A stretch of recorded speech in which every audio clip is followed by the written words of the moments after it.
Hello everyone, I am Sabriel Maston, and welcome back to another campaign diary talking about what happened last week in my Eberron campaign.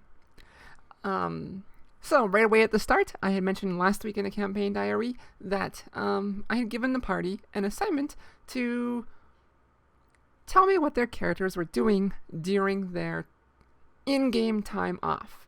The characters had just delivered Bone Gnasher to the Crown of Karnath so that he could be interrogated or questioned, and the characters just had in-game, the characters knew that they had nothing to do. Outside of the game, I told the players, your characters have 6 days before they're contacted again. Your characters don't know this, but you do. What do you want to do? Tell me via DM what they're doing after this mission kind of went weird that you just finished. And I got answers. It was great. Right away, some of them had answers, and some of them had very long. I want to do X, Y, Z, D, A, B, C. Others had one-sentence statements, and I helped massage that out to get it a little further, get a bit more. It was a lot of fun. And so at the beginning of this session, I did a cold intro. Usually we start with a recap. This week I started with Nock's magic sword, Calibulg, talking to Nock. Nock didn't take to the last mission going so poorly, and kind of connected to this is where I wasn't sure if the player or the character was having a rough go. So we had talked and figured it out, and so hey, how do you want to do this little cool scene at the beginning? I think it'll be cool, where Calibulg questions Nock. And player was like, yeah, this is awesome. Cool. We did that. We did a cold intro where the sword asked Nock some questions like, hey, you're going to keep beating yourself up? And they talked it out, and Nock wants to retire, and Calibulg, the sword's like, I'm made to fight. What am I going to do?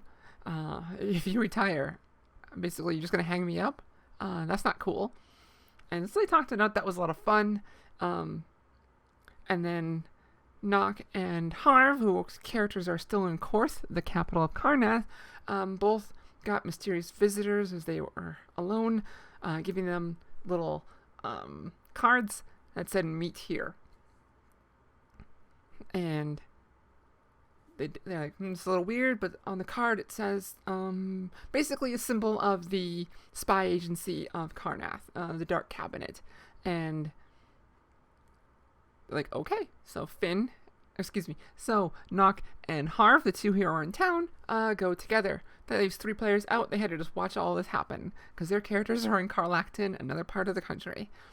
And I'll get to that in a minute, but Nock is like, hey Harv, what do you know about the Dark Cabinet? And Harv is like, I don't know where he got this information, but he was talking about how they're blood of Vol, they do this, like, I don't know where that came from. I didn't tell him any of this, but so I don't know if the player made stuff up or the player read some things that, or knows some things from a deeper lore, but okay. So it made them a little suspicious that the blood of Vol is related to spy agency, but I didn't put that suspicion in there. They did it to themselves. So Finn tells, hey, we found this information out from Bone Gnasher, that person you brought to us. We have another mission for you. If should you choose to accept it, here's some money, or you will get some money. You will get some pins that will basically give you above the law, as long as you are not out there murdering and doing other heinous acts in the country. And they're like, cool. So that's where we ended. Basically, this would be the title sequence and then the recap of what happened last week. So the players who are in Korth, who just talked to Finn from the spy agency, were like, well, we gotta talk to the other 3. How do we do that? Aha, House Civis. We're gonna send a message. Damn, this is expensive when we don't have Bright Knives, our party member who works at House Civis. And so they're like doing the sending spell because they want him to get quick, and they do that. No. They send a courier to tell Bright Knives to call them, basically, with sending, because it was very expensive. And so they have a little conversation, they get catch up, they say, hey, come to Korth, we might have another mission. A few days later, everyone's together in Korth, And this is where the party gets to tell what their characters did in the time off. Nock, the barbarian monk, barbarian monk, not monk barbarian, went pit fighting to work with some emotional things, tried to investigate how the hell to get the extra soul that's in her head out, and failed at that investigation check. There was another thing in there too, I'm forgetting, but Harv wanted to do some magic shopping, have a little private funeral for his best friend Walt, who died, Walt of the Awakened Bush. And Flit wanted to go check on the lesbians. Bright Knives also said the same thing, and so Flit and Bright Knives went to the town of Vedekar, where the magical lesbians are, checked up on them, and while they were there, Hawks, their little kobold friend, who has been kind of at their... He's been in the he's been on the sidelines for a while in his own little story, while the party does their own things, and Hawks is back. Hawks had to go to a volcano to find a MacGuffin so he can make a potion to get rid of the Mark of Death. And he's like, I need space to craft this. It's going to take a month. And Bright Knives is like, I'll help you find something. So then, on their time off, Flit and Bright Knives went to check out home base in Carlacton, the city of Carlacton, which is on the border of the Moorlands, and their house there, checking things out. They find out that Bright Knives, who had told the people of the Kyrin slums that we want you to have your own little leader since we bought this house, bring forth some people. They found out they have some applicants who are looking to help run things there. They got some furniture for their house thanks to one of their other NPCs. They found out some shady people are trying to find or have been looking around the house. Flit's like, oh, that's us. Someone caught me snooping around. And that's when they get the calls, and they had all this fun time. They had a blast recalling all these stories together, like what they did, and they just had so much fun with that. And so that was a joy. And so, pro tip: give your players downtime, and then let the players come back and tell what happened outside of session in the session. They just love it. It's a lot of fun. And so they got back together. They get more information from Finn, the spy master. Not spy master. What would be the name for the person who's right underneath spy master? Second spy master? Spy master junior? I don't know. They get more information from him saying, hey, Bone Gnasher told us Stormbringer is in this ancient prison north of town, quite a ways, starting to amass, and we think starting to amass an army to attack Korth. And party's like, okay. Finn is like, we'll get you X amount of money if you bring them back alive or dead.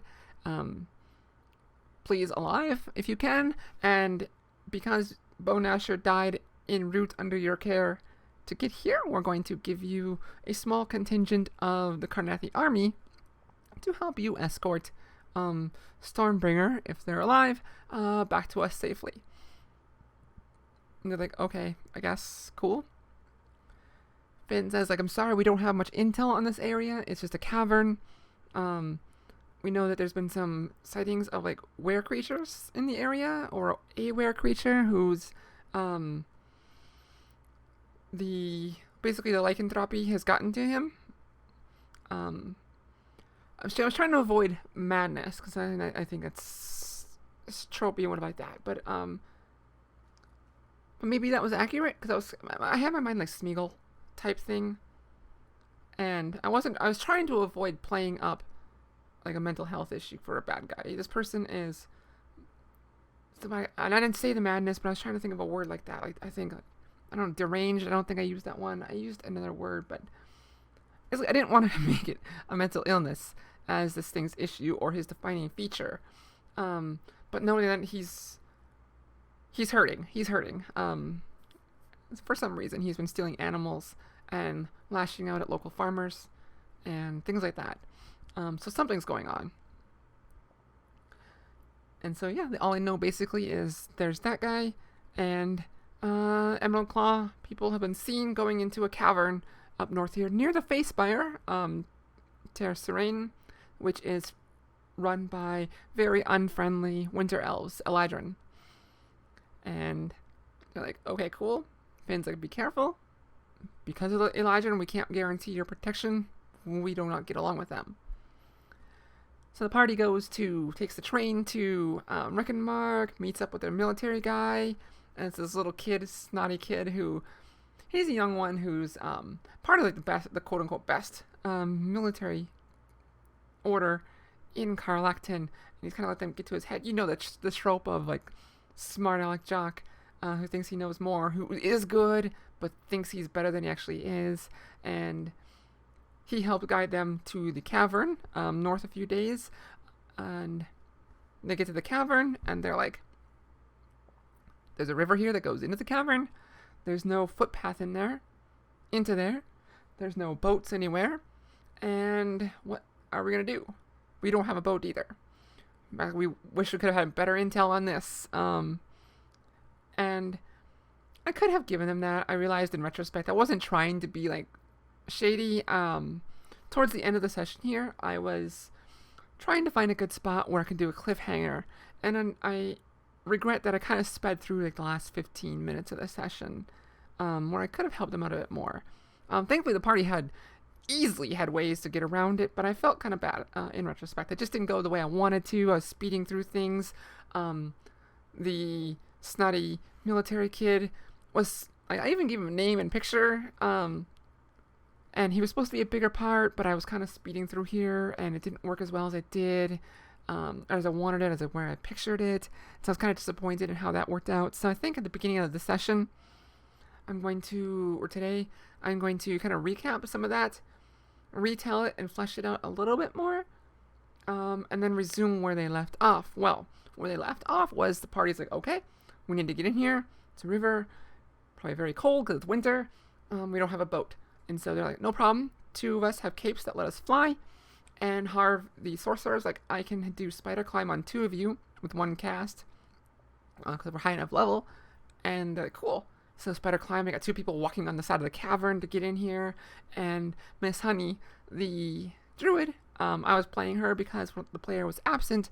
She just runs at the river and in midair turns into a seal and hops in and has some amusing moments where the party like asked her a question and she just goes, or. They're like, oh yeah, seal. So the party goes in this cavern. Traverses about 10-15 minutes. I didn't really give them a good time, but I'll fix that too. Into this cavern, they go deeper and deeper and deeper. This very gentle river. And as they get through there, they start seeing light, like daylight ahead of them. And getting in there. It's not a cavern. It's open air. What the hell? There's a huge forest to the east. There's rock wall to the west. And okay. And so they keep traversing, like as they keep going, not traversing, they're following the river, flying over it, or on the rock wall over here, climbing on it, and they see like a bear fishing. They hear birds, and they're going a little further. Like, what the hell is going on? And no one mentioned wanting to get above the trees to look beyond, and so I just assume that they're always staying below tree level, looking around. There's not much for hint of any activity. Like, what the hell? And so we'll just keep going on. They follow the river, and just before the end of the session, Bright Knives sees a rowboat, finally some sense of life in here. Sees a rowboat and starts racing right for it, and that's where we called it for the day. And the party's like, what? But yeah, so I can't wait to see what happens next. I'm like I said, my recap for this one is I'm going to kind of redo some of this. I wasn't happy with how the session kind of right up to the ending. I wasn't happy with how I did it, and so I've been kicking myself about this for the past week. It's just something I do, but that's something DMs we have to do. We have to deal with. It happens. It kind of sucks. Things don't go how you picture it, but you have no idea if the players even noticed. They might have. They said they had fun. One of them's been like, is it Wednesday yet? Can't wait for today. That makes me excited. And so, recap. I guess I already said that word, but to recap, some things don't go the way you want. And also, give your players some downtime and let them do whatever the hell they want. But do it. Either do it between sessions, make them think about things between sessions, write it up, and help them like work with something cool so they can come back and tell the party when they get back. Or if you know you're gonna have a break between game sessions, like a month break or something like that, use your normal Wednesday time to play with the players and make something up. So either way, so when you get to play again, they can all come back and tell about the cool adventures they had. So do that. So anyway, time for me to try to use a send-off that I don't have. Peace out. That seems cool. Keep it real. No. I'll be seeing you. Oh yeah, I forgot some things. Hawks, their little buddy, kobold buddy, who needed to go get a MacGuffin from a volcano to help cure his friend of the Mark of Death, or so he was told, is back from his like month-long little trip, 3-week little long trip, and he's like, hey, I need to set up a base of operations, or a place where I can work on this, because it's going to take a month to create.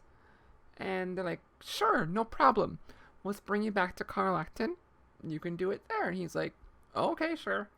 And he's not picky. He just needs a place. And they get there, and no one remembered to do it. It's kind of touched on a little bit, but no one made much of an effort to help him. It's not the first time. They kind of forgot about the little buddy. We'll see if anything happens there. The other thing I did was kind of spook the characters. I think characters more. I hope. Finn, the second string spy master, second junior, whatever, not spy master, but second in command. He knew details about their adventures that they didn't think anyone else knew. That was fun. Kind of creeped him out. Not sure if it's good or bad. I had fun with it. It was a blast. Hopefully they realize they've been watched for a long time.